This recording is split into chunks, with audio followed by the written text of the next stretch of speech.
Bam, ba, ba, da, da, da, da. Hello and welcome to TevsTV. Fuck, that was awful, man. What? What was awful? Okay, What? Well, come on, expose it. okay, do it again, restart. What do you mean restart? We're starting now, Hello and welcome to TevsTV. That's it, get off my show. Okay, bye. I'm not even getting paid for this. Welcome to TevsTV, where we talk about, well, TV. I'm Tevs. With me, as ever, is the impressible John Zor. Mr. Awesome. Yeah, as I said, we're just going to sit down here and talk about the past 7 days of TV, and we're going to put it onto YouTube in a visual entertainment format, so as to entertain you, and hopefully keep you from the poor drudginess that is your life. God help you all. Obviously, the biggest TV event of the past 7 years was the Olympic opening ceremony. It was a big event, and many people watched it. And I think the first thing that we should probably get out of the way, in a sentence, in one word, what did you think of the Olympic opening ceremony? One word? One word. Oh, I hate you. Why are you putting me on the spot like this? Go. Decent. Decent? Yeah. I think it was bloody amazing. Okay, when I say decent, I've got like a very high scale. So, you have to do a lot to impress me. When you say decent, you mean genius. Okay, I don't think it was genius. I think it was like pretty damn good, but I don't think it was perfect. Well, what wasn't perfect of it? Come on, back up your opinions with facts, boy. Right, I'm gonna say... What is this, the internet? Ruined it. The commentating ruined it for me. The commentating should have been simply during the bit where they had all the players and all the team members come out. They shouldn't have been talking through the main event. Oh yeah, I definitely agree with that. Especially when there was one bit where they had people talking in the event itself to explain. I think it was the bit when they had the inventor of the internet. What's his name again? I can't remember. It's Sir something. Ah, sweet. I know Sir something. That isn't his name. That's his title. His title. Okay. Like a sir. So they got the inventor of the internet out, and then over loudspeakers they were saying, "Hey, this is the inventor of the internet. Sir Everyone Timothy be excited." Sir Timothy John is his name. Is it? That was such an amazing fact; it made me sneeze. So they had loudspeakers going, "The inventor of the internet," and over the loudspeakers going, we had the commentators going, "By the way, this is the inventor of the internet." And it's like, yeah, you're right. They had the commentators talking over people talking over the event, both of them explaining exactly the same thing. It was so irritating because you want to know what they're both speaking about, but you can't because you can't differentiate them. It's really annoying. What did you think of the media event? You know, the all new age stuff. You know how much of a media fan I am. Mm-hmm. And, you know, I heard all of the songs, and I was like, oh, I remember this song. I really like this song. I think I actually liked every single song in the entire thing, except for when they played Dizzy Kicks. You know, but that's just because I don't like them. I can't fault them for their music choice. I think it was really, really good. Actually, there is one. I lied. If it wasn't for Mr. Bean, the Chariots of Fire, I hate that song. Oh yeah, it is so boring. Yeah. Mr. Bean saved that, and I think they did that on purpose. Yeah. My only problem with it was that the commentators went, okay, now they said that, I think they said that it was in order to celebrate the British film industry. And I was sat there going, wait a minute, to celebrate the British film industry, you're going to do a completely auditory performance? It's just, you've got Mr. Bean, who admittedly did 2 films, but is most famous for being on TV. How the hell does this celebrate film? So that was sort of cool. There was actually quite a lot of that for me, where I couldn't really reckon, because it was supposed to be a celebration of British culture. But there was bits where they were celebrating the literary. They were celebrating the Peter Pan and Yeah, they were celebrating children's literature. Yeah. And I was like, and basically the way that they decided that they were going to cherish children's literature, you know, this great thing that gives joy to kids, giant fucking terrifying puppets loom over the crowd. Just terrifying Punch and Judy, but you know, you got a giant 50-foot Voldemort spraying out sparks on all the children in the beds. Oh dear. Ooh. Ooh. Wow, we've gone into dark water. Oh, yes we have. Oh, no, carry on.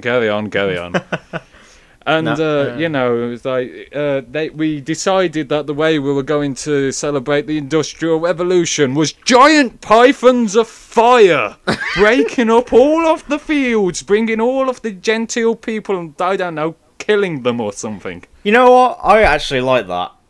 I love that segment. That was great. I did really like it, but I was like, I'm just surprised that like it's supposed to be like a cheerful. I was expecting a cheerful celebration of like all, you know, the stereotypical of all things British. You look at these like countryside things, you know, we're all a bunch of pleasant people. Look at us as we dance and jig our way through the sound of music or something like that. But it was actually.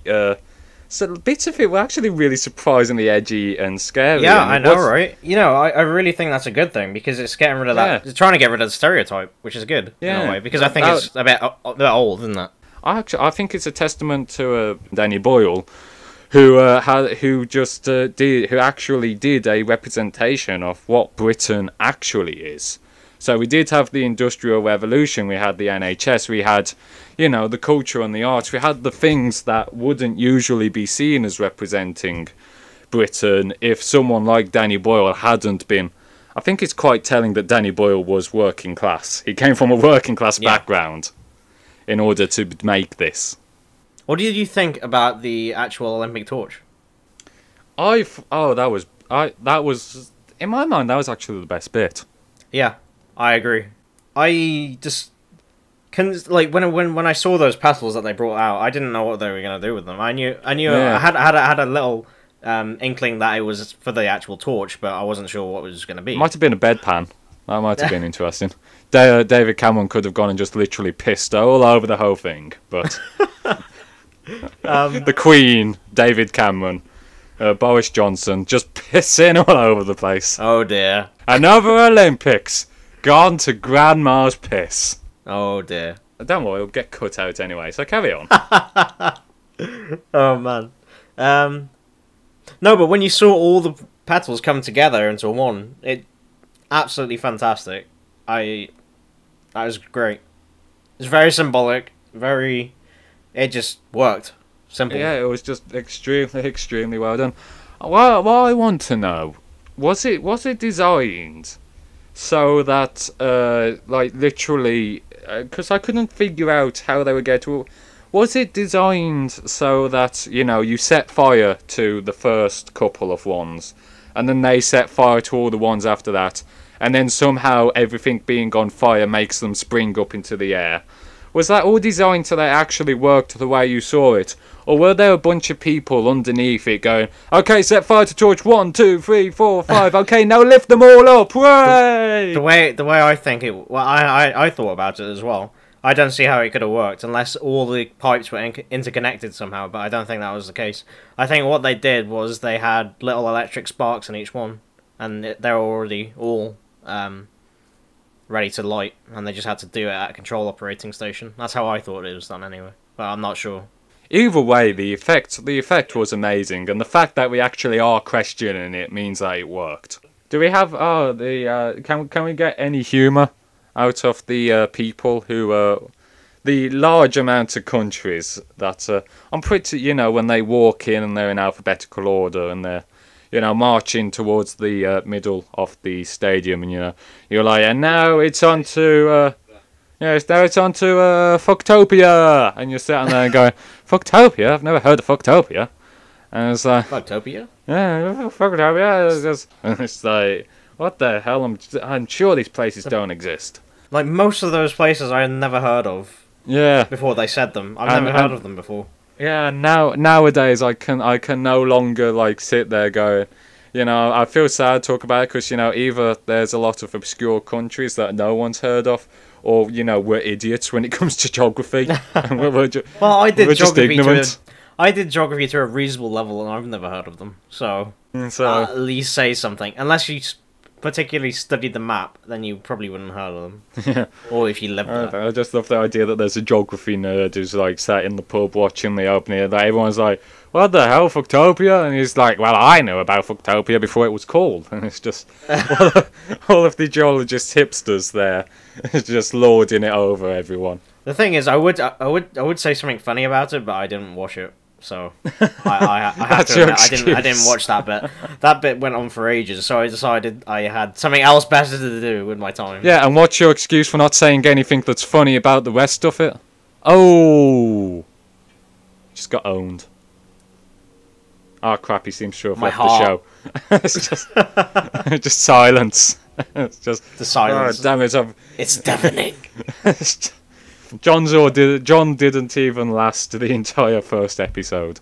Considering that we're two people who don't really like the Olympics at all, the fact that we're sat here going, "Oh god, that bit was great. Do you remember that bit? Oh yeah.